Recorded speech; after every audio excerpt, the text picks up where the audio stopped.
School में deem देने के लिए बंद कर दिया, लेकिन लोग को डीम मार रहा है। डीम खाने के लिए कि मारने के लिए? हम भी अपने सुरक्षा के लिए, हम भी अपना पिस्तौल का लाइसेंस ले रहा है। हमको अपना सेल्फ डिफेंस करने का अधिकार है, और हम कोई डरने वरने वाला आदमी नहीं। हम इंडिया के लिए क्रिकेट खेला है, भारत मां की आन बान शान मान मर्यादा के लिए क्रिकेट खेला है। ये लफंगा लोग बीजेपी का, जो लोग आजादी में, ये आरएसएस वाला जिसका कि बच्चा है बीजेपी, ये लोग कभी भी आजादी में सहयोग नहीं दिया। প্রথম কথা, কীর্তি আজাদ তো অবাঙালি। বাঙালি আনার সাথে যারা জড়িত নয় তারা এই কথা বলবে, খুব স্বাভাবিক। এক। দু নম্বর, কীর্তি আজাদ মহাশয়ের নিদান যদি কেউ ফলো করেন তাহলে পশ্চিমবঙ্গে আইন শাসন কাঠামো খুব সুদৃঢ়। প্যারালালি এটাও বলছি, ডিম মারার পক্ষপাতী নই এবং ডিম দিয়ে কোনো কিছু হয় না। তো ডিম মারার নিদানটাও, ডিম মারাটা যেমন অসাংবিধানিক, গুলি করে মারা সেটাও বেআইনি। কিন্তু ডিম মারার থেকে গুলি করে মারার নিদান, এটার অপোজিট এটা হতে পারে না। তো পশ্চিমবঙ্গের আইন আছে, ভারতের আইন আছে, আইন ব্যবস্থা আছে এবং প্রশাসন আছে। যদি কেউ এই নিদান ফলো করেন তাহলে আইন অনুযায়ী বিচার হবে এবং আইনের শাসন যখন, আইনের মাধ্যমেই বিচার হবে। শাসকের আইন নেই। কীর্তি আজাদ মনে হয় ভুলে গেছেন যে পশ্চিমবঙ্গের শাসকের আইন চলে গেছে, আইনের শাসন ক্ষমতায় এসছে। আসলে এদের বিনাশ হয়ে গেছে, বুদ্ধিও নাশ হয়ে গেছে। অন্য জায়গার সাথে গুলিয়ে ফেলবেন না। আর পশ্চিমবঙ্গ জেহাদিদের আতুরঘর আর নেই।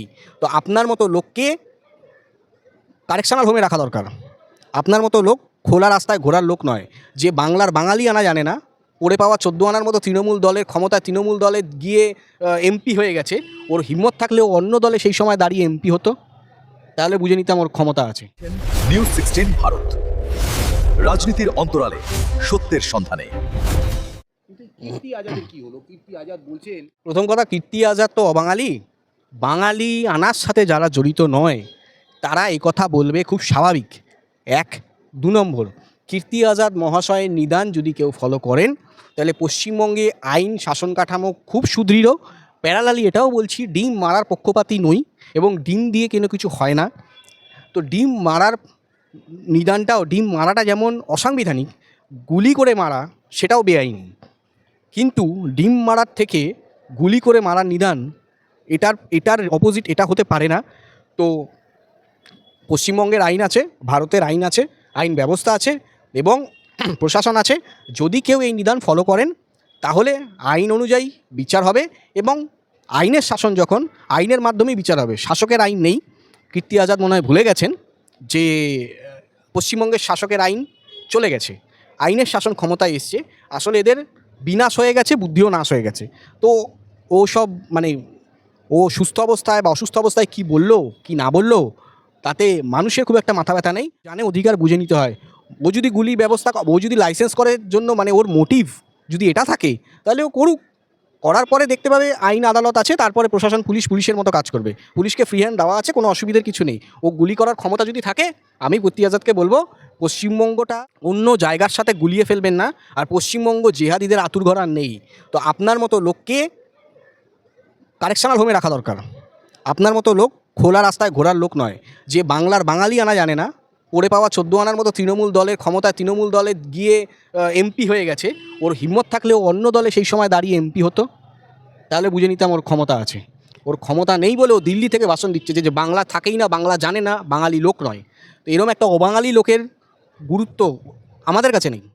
অভিষেক বন্দ্যোপাধ্যায় বলতে পারবো না, কিন্তু তৃণমূলের অ্যাকাউন্টের সাথে ওনার অ্যাকাউন্ট আদৌ ফ্রিজ হয়েছে কিনা সেই সত্যতা এখনও সামনে আসার সময় আসেনি। কারণ সময় আসেনি এই কারণে, মামলাটা এখনও কোর্টে ওঠেনি। আর্জেন্ট মোশন চেয়ে, হেয়ারিং চেয়ে ফাইল হয়েছে মামলাটা। তো সেটার হেয়ারিং এখন পর্যন্ত হয়নি। ধরে নিতে হবে ওটা আর্জেন্ট মোশন নাকচ একরকম প্রায় হয়েছে। তো যার ভিত্তিতে ওই মামলা আর্জেন্ট মোশন হয়নি। এখন সব মামলায় যদি আর্জেন্ট মোশন চায় তাহলে যারা আরও মামলা আছে, তো সেই মামলাগুলো তো পেন্ডিং করে ওনার মামলাকে আর্জেন্ট মোশনে সবসময় ফার্স্ট প্রায়োরিটি দিতে হবে, এমনটা তো জুডিশিয়ারি সিস্টেমের ব্যাপার নয়। উনি যদি রাজকুমার হয় সেটা তৃণমূলের হতে পারে। এই হাফগেঞ্জি, মানে স্যান্ডোগেঞ্জির বুক পকেটের মতো আঞ্চলিক দলের সর্বভারতীয় সাধারণ সম্পাদক, সেটা তৃণমূলের। জুডিশিয়ারি সিস্টেমে কেউ রাজকুমার নয়, কারণ পশ্চিমবঙ্গটা রাজতান্ত্রিক নয়, ভারতবর্ষটা রাজতান্ত্রিক নয়, ভারতবর্ষটা প্রজাতান্ত্রিক শাসন কাঠামো, ফেডারেল স্ট্রাকচার এবং পার্লামেন্টারি ডেমোক্রেসি। তো সংসদীয় গণতন্ত্রে কেউ কোনো রাজকুমার বা কোনো কুমার এরকমটা ব্যাপার নয়। কিছু লোকে তাকে বস বলে অভিহিত করে, সে চোরেদের বস হতে পারে, চোরেদের ডাকাত মানে ডাকাতদের সর্দার হতে পারে, নাথিং এলস। বিদেশ চলে গেছেন ওনার চোখের চিকিৎসার জন্য। দেখুন, দল তৃণমূলের বয়স হচ্ছে 2001 থেকে, ওর জন্ম 1990 বা 99 এরকম কিছু হবে। তো 2011-এ দল তৃণমূল ক্ষমতায় এসেছিল, 15 বছরে একটা দল যেটা পরিবারতান্ত্রিক, যেই দলের ফলে জঙ্গল রাজ কায়েম হয়েছিল গোটা পশ্চিমবঙ্গের বুকে, এবং সেই দলের এত নেতার এত সম্পত্তি, যা বিগত দিনে 34 বছরের বাম সরকারের আমলে যে সমস্ত মন্ত্রী ছিল তারা দেখে তাদের চোখ কপালে ওঠার মতো অবস্থা হয়েছে। তো এটা হওয়ারই কথা, কারণ প্রথম কত অশিক্ষিত দল এবং অশিক্ষিত দলের অশিক্ষিত নেত্রী হলে যা হওয়ার ছিল সেটাই হয়েছে, এবং তার ভিত্তিতে লুটেপুটে বাংলাটাকে সরকারি অনুদানের টাকা পর্যন্ত এরা নেতারা আত্মসাৎ করেছে।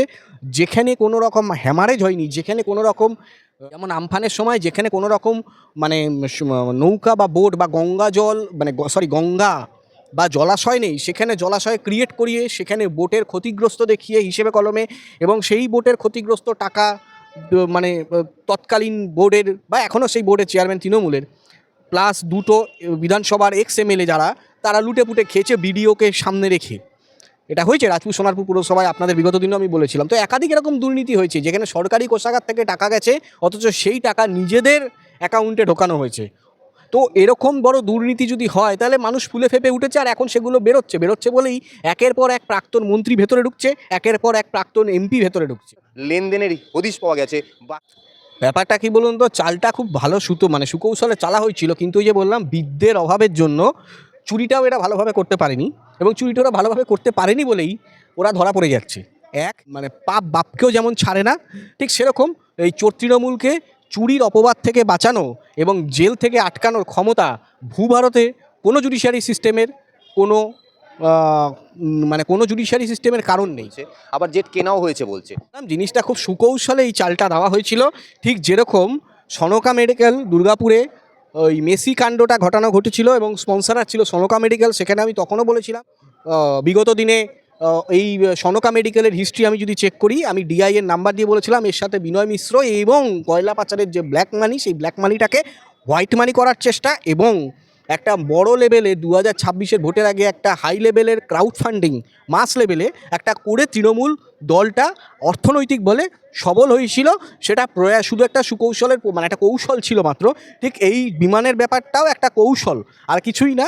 এটা আগামী দিনে যতটা বিগত দিন থেকে বর্তমান দিনে প্রমাণ হচ্ছে, বিগত দিনের থেকে ভবিষ্যতে মানে আগামী দিনে আরও বেশি করে এটা প্রমাণটা আরও সামনে আসবে, এবং পাবলিকের সামনে, সাধারণ মানুষের সামনে এই জিনিসটা উঠে আসবে। ধরা পড়ছে তারা যে দেখুন, পশ্চিমবঙ্গে 2026 পরবর্তী সময় থেকে জঙ্গলরাজ কায়েমকারী যারা ছিল তাদের নেটওয়ার্কটাকে, তাদের বাইনারিটাকে ভেঙে দেওয়া হচ্ছে, এবং যখন এই ভেঙে দেওয়া হচ্ছে সেই জায়গায় দাঁড়িয়ে তাদের গাত্রদাহ খুব স্বাভাবিক হচ্ছে, এবং যারা ভাঙার মাথা তাদেরকে টার্গেট করা হচ্ছে। খুব সিম্পল, যে ওই জন্য শুভেন্দু অধিকারী মানে রাজ্যের বর্তমান মুখ্যমন্ত্রী মাননীয় শুভেন্দু অধিকারী মহাশয়ের নেতৃত্বে যখন এই জিনিসটা হচ্ছে, যে anti social activity terrorism activity সেখানে জিরো টলারেন্স, এবং যেখানেই দেখবে সেখানেই জিরো ডাউন করা হবে, এই নীতিতে যখন সরকার চলছে, তো স্বভাবতই একটা পক্ষের কাছে এটা খুব গাত্রদাহ হওয়ার কথা, এবং গাত্রদাহ সেই জায়গাটায় হচ্ছে। তাতে আসে যায় না, কারোর কিছুই আসে যায় না। সাধারণ মানুষ শান্তির ঘুমাচ্ছে, এবং যারা এই সমস্ত জেহাদি মানে জেহাদের অপব্যাখ্যাকারী, যে সমস্ত নটোরিয়াস ক্রিমিনাল যারা ভারতের কাছে থ্রেটের কারণ, এবং পশ্চিমবঙ্গ তারা মানে আভ্যন্তরীণ সুরক্ষায় থ্রেটের কারণ হয়ে দাঁড়াচ্ছে, তাদের জায়গাটা যে জেলে, সেটা খুব স্পষ্টভাবে মাননীয় মুখ্যমন্ত্রী কাম স্বরাষ্ট্রমন্ত্রী খুব স্পষ্টভাবে এটা বলে দেওয়া হয়েছে এবং বলে দিয়েছেন, এবং তিনি তার দপ্তরকেও ফ্রি হ্যান্ড দিয়েছেন, যার ভিত্তিতে অফিসাররা ফ্রি হ্যান্ড কাজ করছে, এবং এই অফিসাররাই তাদেরকে ধরে আইনের আওতায় এনে, বিচার ব্যবস্থার আওতায় এনে তাদেরকে সাজা দেওয়ার কাজটা করছে।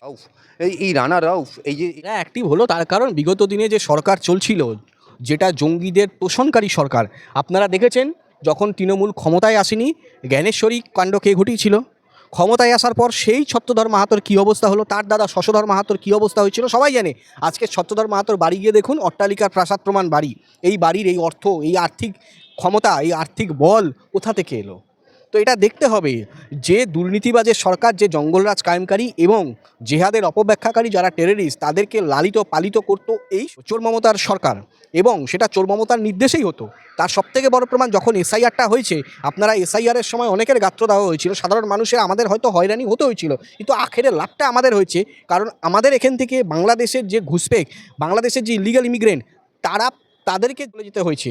তাদেরকে ইলিগালভাবে তারা যে এত বছর আমাদের দেশের সমস্ত সুযোগ সুবিধা, আমাদের রাজ্যের সমস্ত সুযোগ সুবিধা ভোগ করেছে, তাদেরকে চলে যেতে হয়েছে।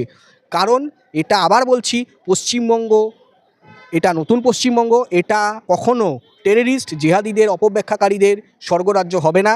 এই বাংলা সবসময় সাধারণ মানুষ, আমাদের জনগণ যারা পশ্চিমবঙ্গবাসী, যারা ঈদেও আমরা যে সমস্ত মুসলমান ভাইয়েরা ঈদে তারা যেমন রাস্তায় ঘুরে বেড়ায়, পুজোর 4টা দিনও রাস্তায় ঘুরে বেড়ায়, আবার প্যারালালি ওই ঈদে মুসলমান ভাইদের বাড়িতে আমরা অনেক লোক যারা মুসলমান ভাইদের সাথে আমাদের যোগাযোগ আছে, আমরা তাদের বাড়িতেও যাই, আমরা ঈদের সিমুইও খাই, আবার তারাও আমাদের সাথে দুর্গাপুজো কালী পুজোর অনুষ্ঠানে মাতে। এই বাংলা সম্প্রীতির বাংলা, এই বাংলায় জেহাদের অপব্যাখ্যাকারী টেররিস্টদের কোনো ঠাঁই হবে না। আর যারা এটা করতে আসবে তাদেরকে তাদের হাত পা নাক ভেঙে গুড়িয়ে দেওয়া হবে।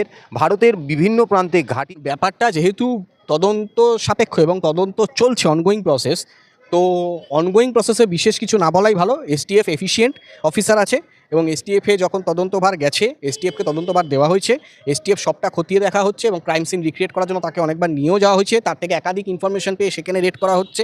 বিগত দিনেও রেড করা হয়েছে, আগামী দিনেও হয়তো রেড করা হচ্ছে। যোগ পাওয়া গেছে, পাওয়া গেছে। অবশ্যই যাওয়াটা খুব স্বাভাবিক। আমি ওই যে বললাম, পশ্চিমবঙ্গ 2025 ডিসেম্বর পর্যন্ত জেহাদের অপব্যাখ্যাকারী টেররিস্টদের সেফ করিডোর ছিল, যেটা এখন এই বাংলায়, পরিবর্তনের বাংলায় সেটা আর কখনো সম্ভব হবে না। ভারত বিরোধী ও জিহাদি প্রচার চালাতো। আচ্ছা, একটা কথা বলুন তো, ভাঙড়ে তৃণমূলের দলের দায়িত্বে কে ছিলেন? শওকত মোল্লা, যাকে মাচ্চর বলে, তাই তো? তাহলে শওকত মোল্লা, যাকে মুখ্যমন্ত্রী দরাজ গলায় সার্টিফিকেট দেয়, একবার বোমবাদিস, আরেকবার বলে ও বাঘের বাচ্চা, 4 পায়ের সাথে তুলনা করে, তাহলে এই শওকত মোল্লা নেতৃত্বাধীন তৃণমূল দলে এর থেকে ভালো কিছু হওয়ার সম্ভাবনা নেই। এবং শওকত মোল্লা বর্তমানে এনআইএ হেফাজতে, এবং আপনি দেখবেন, আপনি যদি 2-2 4 মেলাতে যান, আপনি দেখবেন, আপনি খুঁজে দেখবেন, এর সাথে এই শওকত মোল্লার কোনো না কোনো কানেকশন নিশ্চয়ই বেরোবে, হয়তো আগামী দিনে বেরোবে। কারণ এটা হতে পারে না যে এটা শাসক দলের প্রভাবশালী নেতা জানবে না, এত বড় একটা নেক্সাস চলছে, তৎকালীন শাসক দলের কোনো প্রভাবশালী নেতা এটা জানবে না, এটা হতে পারে না। তাই জন্য শওকত মোল্লা এই ঘটনাটা জানতেন। আপনারা খুঁজে দেখবেন এবং আগামী দিনে হয়তো এসটিএফ অফিসাররা যারা আছেন, এফিশিয়েন্ট অফিসার, তারা খুঁজে বার করবেন, হয়তো আপনারা দেখতে পাবেন। কারণ প্রভাবশালী নেতার ছত্রছায়া না থাকলে আপনি একটা এলাকার ভেতর এত বড় একটা নেক্সাস চালানো কোয়াইট ইম্পসিবল। সেখানে পুলিশকে ম্যানেজ করবে কে? এমএলএ কে? ক্যানিং পূর্বের বিধায়ক, যার দলে ভাঙড়ের অবজারভার ছিলেন। তো সেই জায়গায় দাঁড়িয়ে আমি বলবো না সব সংখ্যালঘু সম্প্রদায়ের মানুষেরা খারাপ, কিন্তু কিছু অশিক্ষায় এবং কিছু আনএমপ্লয়মেন্টের জন্য টেররিজম অ্যাক্টিভিটিটা যাতে বাড়তে পারে, সেই জন্য তাদেরকে আনএমপ্লয়মেন্ট এবং শিক্ষার আড়ালে রাখা হয়েছিল। যেখানে ভাঙড়ে নওশাদ সিদ্দিকীর মতো এমএলএ যখন গেছে, সেখানে নওশাদ সিদ্দিকী প্রথম এমএলএ যে ভাঙড়ে বই খাতা পেন দিয়েছে, এবং নওশাদ সিদ্দিকী প্রথম এমএলএ যে কিনা প্রথম স্রোতের বিপরীতে গিয়ে দুবার সংখ্যার নিরিখে যদি আপনি দেখেন, প্রথমবার যে সংখ্যায় জিতেছিল তার থেকে বেশি সংখ্যায় 2026 জিতে বেরিয়ে এসছে। তার মানে মানুষের সমর্থন, মানুষ বুঝতে শিখেছে তাদের অধিকার, মানুষ বুঝতে শিখেছে উন্নয়ন কাকে বলে, কীভাবে উন্নয়ন হাসিল করতে হয়। তো সেইভাবেই খুব স্বভাবতই শওকত মোল্লাকে মানুষ বর্জন করেছে এবং শওকত মোল্লাকে এনআইএর মতো নিয়েছে, এবং আগামী দিনে অনেক বড় কিছু হয়তো উঠে আসতে পারে এই তদন্ত থেকে। দেখতে পাচ্ছি এই যে এত জঙ্গি, এত পশ্চিমবঙ্গ 2025 পর্যন্ত জঙ্গি, জেহাদের অপব্যাখ্যাকারী, টেররিস্ট, যারা ইলিগাল মাইগ্রেন্ট, তাদের সেফ প্যাসেজ ছিল, কিন্তু বর্তমানে সেটা হবে না। বর্তমান সরকার ক্ষমতায় আসার পর সেই নিদান পরিষ্কার দেওয়া হয়েছে, স্বরাষ্ট্র দপ্তরকে ফ্রি হ্যান্ড দেওয়া হয়েছে, এবং বিভিন্ন পকেটে বিভিন্ন অফিসার খুব এফিসিয়েন্টলি কাজ করছে। বিভিন্ন এজেন্সির যারা অফিসার আছেন রাজ্য সরকারের, যেমন সিআইডি আছে, এসটিএফ আছে, ডিডি আছে, একাধিক স্তরের একাধিক পকেটে একাধিক অফিসার, তারা এই কাজে নিয়োজিত, তারা কাজ করছেন এবং খুব এফিসিয়েন্টলি কাজ করছে বলে পশ্চিমবঙ্গ বর্তমানে নারী, সাধারণ মানুষ এবং আপনার জঙ্গলরাজ কায়েমকারীদের হাত থেকে খুব ভালোভাবে সুরক্ষিত।